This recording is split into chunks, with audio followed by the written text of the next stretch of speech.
I've come to Herne Hill in South London, and under a bright blue sky with the wind blowing through the horse chestnut trees that surround this stadium, I am standing on the edge of the velodrome. This was the site for all of the track cycling events at the 1948 Games, and this is the one grandstand that is the same as it was 60 years ago. It's been boarded up now. The pigeons flying in and out who've made it their home don't know that this building is being condemned. It will shortly be demolished.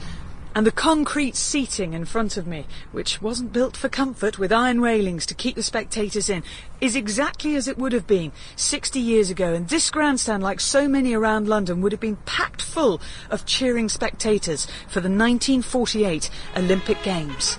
And it's McKinley first, and Wint second, and Whitfield coming up very fast for third position.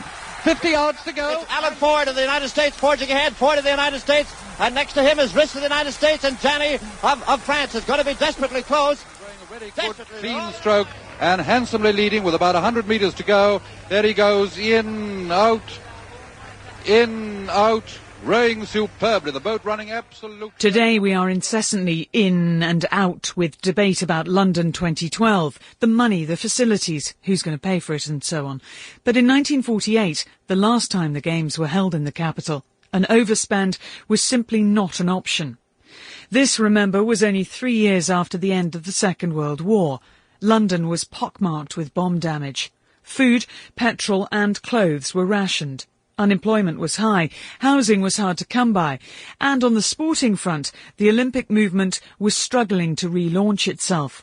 A Winter Olympics had been held in St. Moritz earlier that year, but the last Summer Games had been under the leadership of Hitler in Berlin in 1936. Der Führer und Reichskanzler Adolf Hitler eröffnet die 11. Olympischen Spiele 1936 im Olympiastadion. Here comes the runner. He's got his torch. He's a fair young man in white shorts, running in. He's beautifully made. A very fine sight as an athlete. He's running by all the officials. People are waving their hats at him. He's holding it high in his right hand. Is it? That's wonderful. He lit it, and the whole thing now is blazing aflame. Oh, a wonderful sight, wonderful.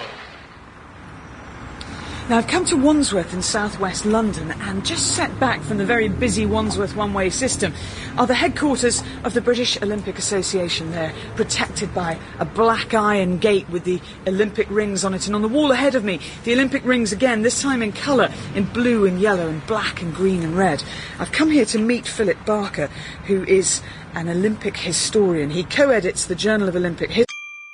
Sample complete. Ready to continue?